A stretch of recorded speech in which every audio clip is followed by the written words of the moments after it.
All right, so we're going to check out this video right here. It's Dev Team confirms big news and exclusive new interview. So let's see what this big news is. Let's see what this new interview was. And let's see sort of what the Diablo 4 team is sort of putting out there for all of us to keep us interested and hyped for the release of Diablo 4 coming later in the month. So if you're looking for brand new information on Diablo 4, we just got an hour-long Q&A session with the lead class designer, Adam Jackson, and the lead game producer, Melissa Corning. They talked about a lot of very key things when it comes to Diablo 4 systems, such as progression, player customization, cosmetics, respec costs, crafting, and so much more, ladies and gentlemen. We got a lot to dive into today, a very full episode. The developers were also asked about cosmetics. Mostly when it comes to Blizzard games, they range anywhere between fitting and comically goofy. Will Diablo 4's cosmetics stick to the dark tone of the game's world, or can we expect all different kinds of cosmetics? That's actually a really good question. That is actually a really good question. Melissa replied that every single piece of equipment in the game right now is designed to fit within the version and the feel that is Diablo 4, the gothic horror style of the game. She also stated that they have no plans for pets right now, but we've definitely heard the feedback that people really like them in Diablo 3, so who knows? Now, so both of those are not answers that I'm excited to hear. Wasn't Diablo 3 live service and they made little no change to it over the past years? I mean, you could argue that, Ern. You really could. You could argue that, right? I think that they were more inclined to make changes to it earlier on, but then over time, they sort of kind of shied away from it. Those weren't answers at all, honestly. No, they were just stating a fact, right? Can we expect to see all types of cosmetics? And their answer was, right now, all sort of cosmetics are in this style. They didn't say if they would or wouldn't. As long as pets up, cosmetics only not. Well, that's the thing, Hawk, right? Like, so for me, I don't like the idea of not having pets to pick my shit up. Because it slows down the gameplay loop, and I want to do things. I don't want to play sort of garbage simulator to where I'm stopping and picking shit up every 5 seconds. I want to be able to just move through and play the game. So I kind of want pets back, and it's disappointing to me that pets are sort of not slated for Diablo 4. They said you'd be able to pick up mats on mounts. Yeah, they did say you'd be able to pick up some stuff on mounts, but you still have to stop and do it. I like the passive pickup of pets. Now, personally, when it comes to cosmetics, I personally am kind of touchy on this subject, especially when it comes to a dark, gritty, Diablo 4 style game that's very gothic, that's very horror themed and adult and more mature. I wouldn't like anyone running around with like a pajama outfit on or like a crazy backpack and like doing funny emotes. For me, personally, take away from all the immersion. So I really do appreciate that they aren't going to be doing anything crazy. As of right now, it's confirmed that they're not doing anything completely out of the ordinary, and they're going to stick to the script and keep it a very serious, very toneful Diablo 4 themed. All right, I know I'm going to get hate for this. So I don't really care. So I know I'm going to get hate for this. I know it. I'm going to get hate in the comments. And that's fine. I don't care. I don't care about the fucking immersion. Like, I'm playing a video game, looking at my screen, like, I can only get so fucking immersed. So, like, if I see Hello Kitty run by me while I'm in a necromancer summoning fucking undead from the ground, shooting blood all over the screen, and then fucking Hello Kitty runs by, like, oh, it broke my immersion in something that is not even remotely real to begin with. If you want to sell cosmetics and people want to buy them, and they're cosmetics that people enjoy, then just fucking sell them. Do you know what I mean? They want to do immersive, then they have like the cow levels and stuff, right? And that's the thing, like, or like the Legos being sent to your stash. Like, okay, you can't have a pet pick things up, but gear magically appears in your stash. Like, I like the gothic horror style of Diablo 4. But if they want to come out with a cosmetic that maybe looks a little bit more Diablo 3 or Diablo 2 or a little bit more polished or shiny, and I like the way it looks, I want to be able to have it. I don't want to be pigeonholed into the same sort of dark color all the time. And I know people are going to hate me for that. And there's going to be tons of people that are just like, you're the kind of person that ruins fucking video games. You know what? If you don't like it, don't fucking buy it. You know what I mean? It would make you laugh and continue to kill enemies. I mean, why is there this whole sort of thing of you can't do what you want because it's going to ruin my experience? They paid for the game just as well as you did. If they want to do this and it's in the game, then let them fucking do it. But it just goes back to this whole like entitled group of people that want things only their way. Game when it comes to their cosmetics being implemented. Keep going. Sometimes they you were have also to. asked if fans of previous Diablo classes like the Demon Hunter find analogous builds with the new system. Adam replied saying, whenever we make a new Diablo game, we want to balance the familiar with the new. We want people to have something that they can identify from previous games or playstyles, but we also have to create new things because we have to make our game feel new and exciting. I think you can find those aspects from the Rogue, for example, which has a lot of similarities from the Demon Hunter in Diablo 3.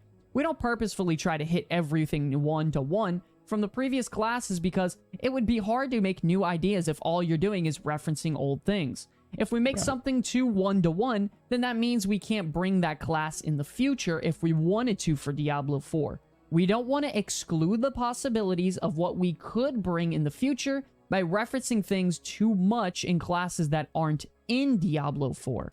So for this, I kind of get what their team is saying. I don't think wire barbs, because they literally just ported them right over, right? Like, I kind of get the concept here, right? Like, you don't want to just bring a one-for-one every time because then you're just bringing the same game into the future.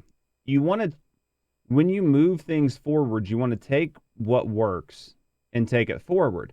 And all the shit that didn't work, it's a good time to cut ties with it and start over. So I could see, you know, how they're saying they wanted to go with the Rogue and they brought aspects of the Demon Hunter, but they didn't want to bring the Demon Hunter. Hopefully they don't bring the Demon Hunter forward if they already have a Rogue, but that's not on me. So it's a good time to sort of cut and move forward. And I think that's the right way to approach sequels of games. And I don't really think that that's bad. So I don't really think that was a wrong decision.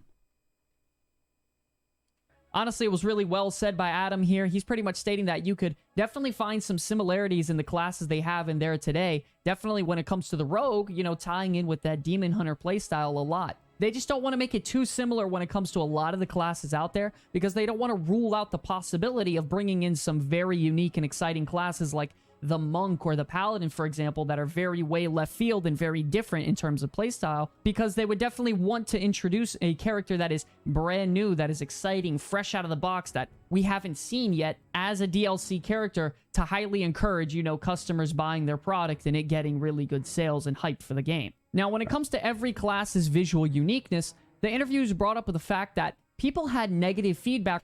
So I'm really not going to dive a whole lot into this because I literally did a whole YouTube video about this, but let's just listen to what they have to say. Regarding the druid's appearance. But then other people also liked the appearance. The developers emphasized that their goal is definitely for every class to feel unique. Not just through skills and animations, but definitely through a diverse visual appearance as well.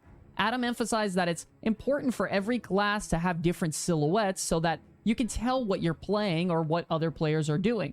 If everybody's running around looking the same, it'd be hard to differentiate classes out in the open world. This is something that's important that we consider when it comes to even gear and how all these things look different in classes as well. All right, now the next question.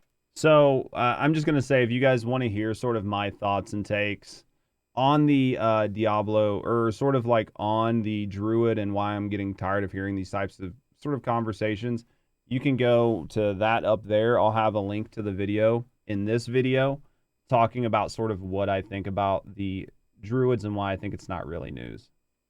And response is very important, but it's also a little bit long, so try to stay with me. They were once again asked about the respec cost because later on down in the game, they noticed that in the Paragon system, refunding one single node would be 40,000 gold or something close to that. They were asked if their vision is for people to create multiple characters within the same class like Diablo 2, or will it still be cheap enough that if you really want to change your build, you can go all the way back for a totally different build. Adam states that I would say we're somewhere in the middle. Everything They're not in the middle.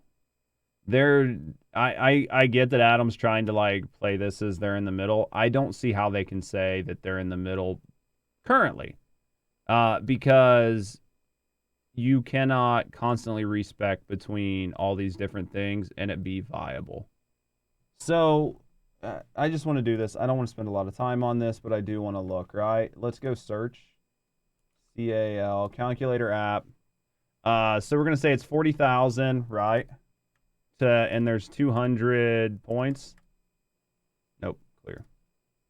So 40,000 times 200 points. It's going to cost you around 8 million gold every time to respec. So on a game like Diablo 3, where I have like 20 billion gold, like this isn't extremely prohibitive, but we need to see how it works. Do you know what I mean?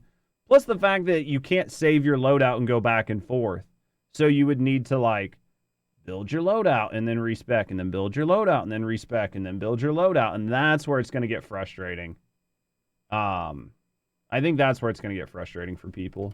Feedback, we may move up or down that slider of where it is. You can think of Diablo 2 where it's on an extreme left side where it's like you can't respec at all. Then the other end with Diablo 3, that style is pretty friendly and you could just experiment around and do what you want and it's really free form. But there are also downsides with that style. The attachment that you have with your character, build, and your fantasy isn't nearly as strong because you can switch everything and anything on a dime. We're trying to find a nice middle ground, and that's what we're trying to make it really easy early on, because that's the period of time where players can make mistakes, and we don't want them to be afraid to do that. Later on, it will get a little bit more painful and expensive to do so. Well, that's the thing, I think, is where the problem is going to be, right, Talon, is like late game when you start getting build-defining items, or you start getting like Paragon runes, right, that are like really build-defining. And then all of a sudden you respec to that, and then you have to redo your whole character, and then you're respecing. And I think that's where it's going to start to be a problem. Was extreme. It's basically obsolete. That's what, like right now, everything's based on speculation because we don't know what the economy's like. My fear is always for the average gamer. Like, I don't give a fuck about me. I'm going to be playing 30 to 40 hours a week. I'm going to have a shitload of money in game. Like, I'm going to have all the time in the world to respec. It's fucking average Andy that gets to play 3 hours a day or 3 hours a week that I'm worried about. That's the motherfucker I'm advocating for. I don't need to advocate for me. Do you know what I mean? Your average Andy. Those are the people. Like, you guys are the ones that I'm constantly, like, talking for in these types of videos and trying to use like my platform to talk about. Do you know what I mean? You're casual Randy. There you go. So you guys are the people that I'm trying to advocate for. Do you know what I mean? Like, you might get to play 5 hours a week. Your 8 million gold is fucking hard earned. And now all of a sudden you got a unique item that dropped at level 75 and now you got to respec your whole build and you don't have it. Like, not me. I'll have plenty of fucking money. Do we want you to make a character from the ground up every time you want to change your build? No, not really. That's a very interesting thing to say. Yeah, no, not really doesn't mean no. You're on the upper end of casual, but definitely you can't be no-lifing this game.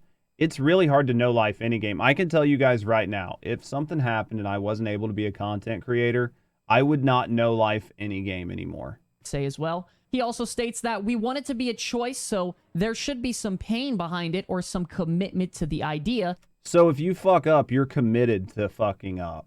Do you see what I mean? Like, the whole thing of, like, the whole adage of don't put bad money after good money completely goes out the window here because they're like, no, you fucked up. You invested bad money. Just keep throwing money at it until it gets better. That if you want to switch, you can, but you're really going to have to invest into it. It's going to be a meaningful choice to do it as far as the exact costs and values. We are a live service game though, so I'm sure that those things can change over time. We're going to find out what feels right over time through player feedback. We want it to be a meaningful, impactful choice to switch later on, but we don't want you to give up and re-roll your character if you put a wrong point somewhere. That's definitely not our vision. I don't think we want you to give up and re-roll your character if you put one wrong point somewhere, but what if you went down the wrong path? Or what if you were going left, and all of a sudden right became way more appealing. Of what we want Diablo 4 players to do. Now, to quickly break this down, Adam is simply saying that there's two extremes to this whole scenario. There's an extreme where it's very difficult, like Diablo 2, and then an extreme where it's very freeform and easy, like Diablo 3. Make glass-blown characters, yeah. Since that involves science and art, you actually want to mess up quickly and commit through it as much as possible rather than give up the first mistake. No, I mean, it's true. I mean, I can see that, right? And maybe I'm misunderstanding Cam, but I mean, you definitely, like, if you make a wrong decision and, like, invest time to, like, really see that you made a wrong character. But my concern is for somebody that, like, makes the wrong character. Like, obviously, this isn't going to be as bad as Path of Exile. But for people that don't have a lot of time, either making bad decisions or making all the right decisions, but then having an item drop that completely makes them want to change the way they're going, right? And now you have to, like, sort of go over that way because you got this build-defining item just to find out that that build's shit, even with that item. And now you got to go back the other way.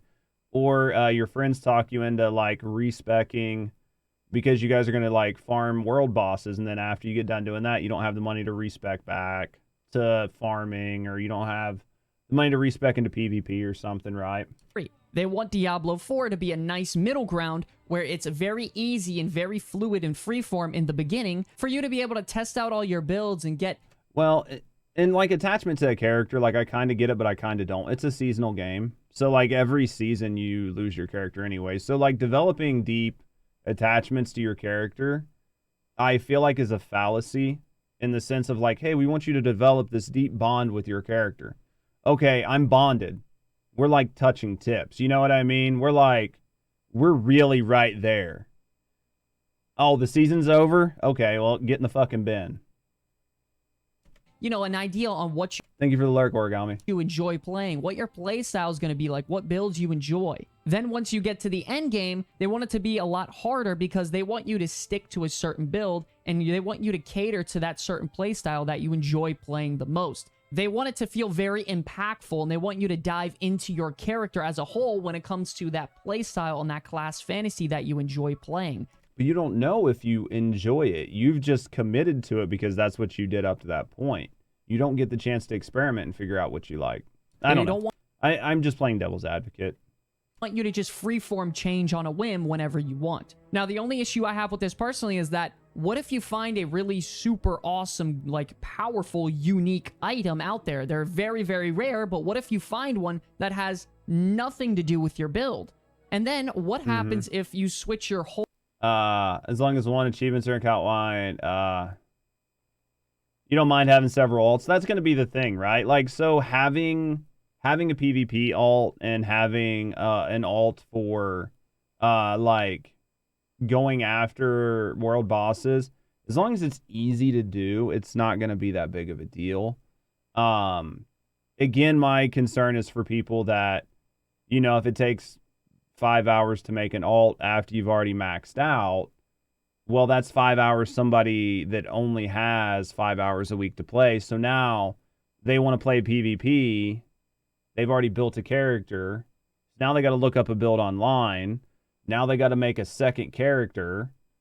And they got to take all next week to grind that character just to be able to play PvP with their friends the next weekend if they pick the right build.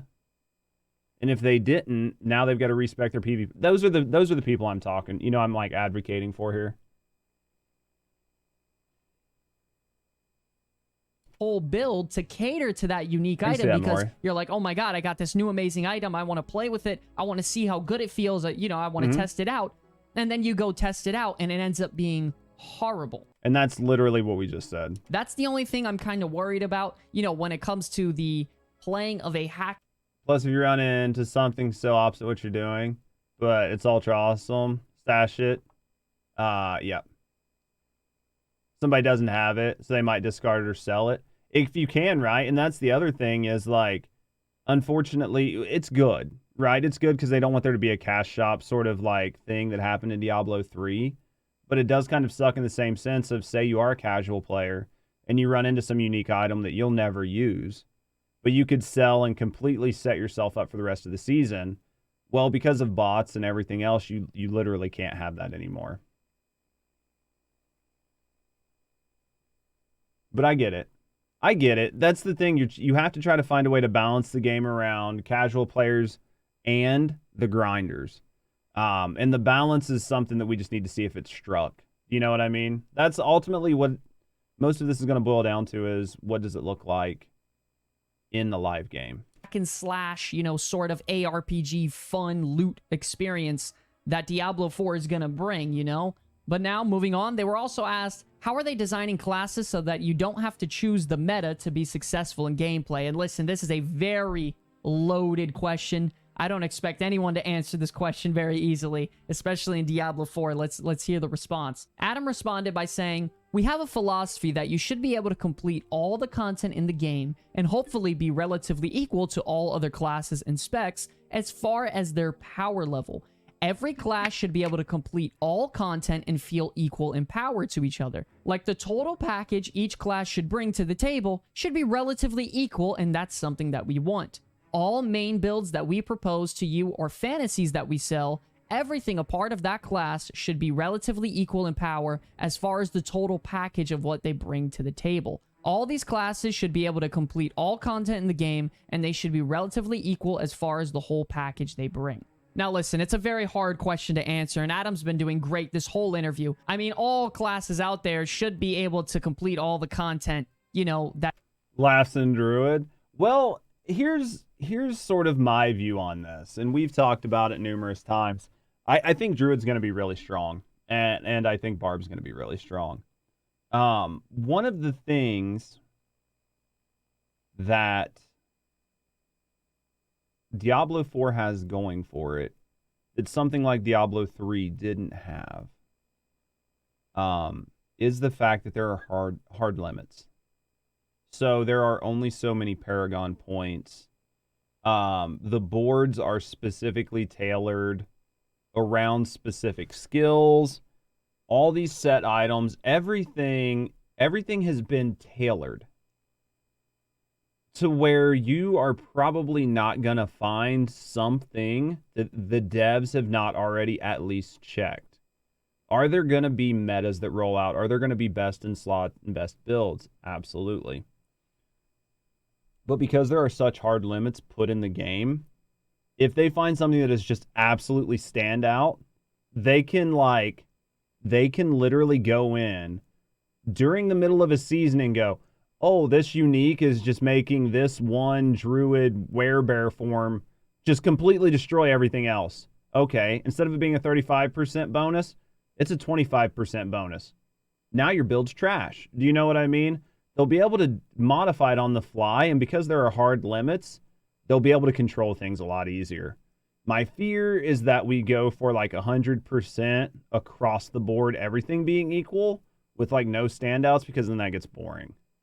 That's available to a certain extent. Obviously, you know, that would be ridiculous if I want to play a Tornado Druid and I literally cannot complete the Paragon boss that I have to beat. Obviously, that's a problem. But he didn't really answer the statement of what's stopping people from continuing to just play the meta build and be very successful in that gameplay over other options. Nothing. There's nothing that's ever going to stop people from playing the meta build. There will always be a best. And if they completely balance the game to where there's literally no best, I don't know that I want to play it. If you want my honest opinion, I think Diablo 4 at launch, just from a basic standpoint of how they designed the game as a whole, I think there are going to be broken builds that are really, really strong, and I think there are going to be broken builds that are really, really weak at the start of the game, and it's just something they're going to have to try to divvy out and even over time.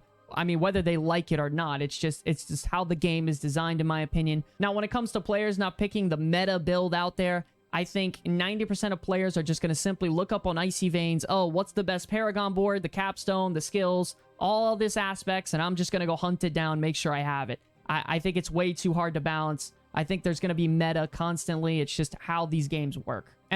And a lot of that boils down, and this is where people also kind of come at me in my comments and stuff every once in a while. What a lot of this is going to boil down to is people only have X amount of time to play the game. Now, you could say, well, you're circumventing playing the game by doing all these things. look, mate, if you have 3 hours a week to play the game and you want to get in and play the game and you want to look up guides and you want to look up builds on Icy Veins, there's nothing wrong with that, or Max Roll, or wherever you get your guides from.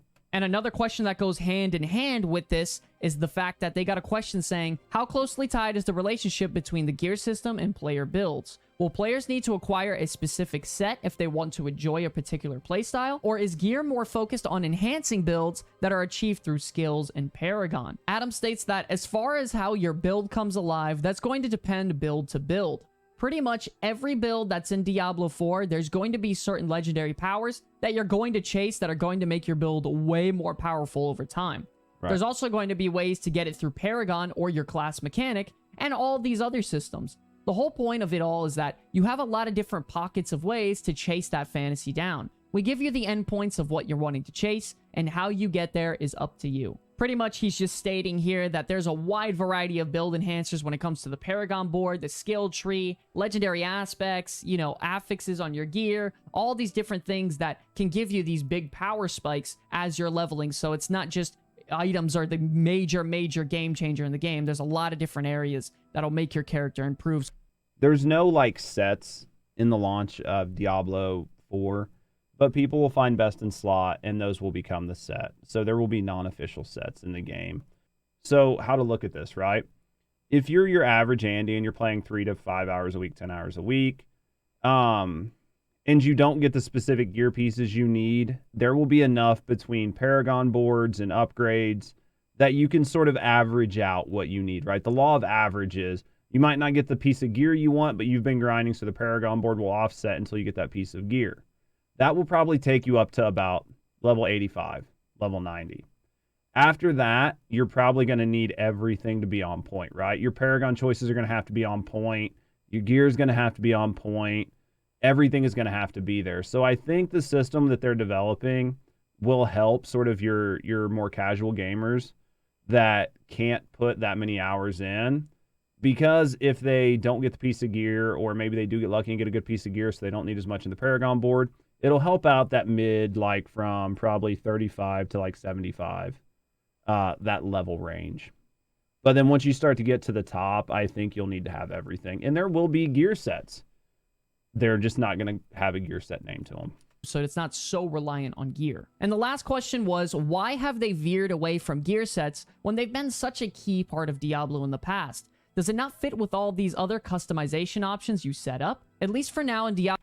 So before we get into this, I'm not going to get a whole lot into the set stuff. I made a YouTube video, and I'll put it like up there again, talking about sets. I made a whole YouTube video about sets, and sets being in Diablo 4 and not being in Diablo 4, and sort of my idea and thoughts on them. We'll kind of gloss over it here for this. Diablo 4. We'll gloss over here for this video, but if you want to hear my in-depth thoughts, you can always check out that YouTube video. We don't want to tell players how to play so much. We want them to figure it out on their own, and we felt like our previous design of sets was too prescriptive in a way. Obviously, there will be that Tornado Druid example where some legendary powers you're going to want to have, as they are very synergistic. But for us to say, hey, get all these different pieces and then you'll get to play the fantasy, it isn't the way that we want to do it. We want you to piecemeal and get things over time. So that's going to wrap up all. So I just want to jump into this really quick.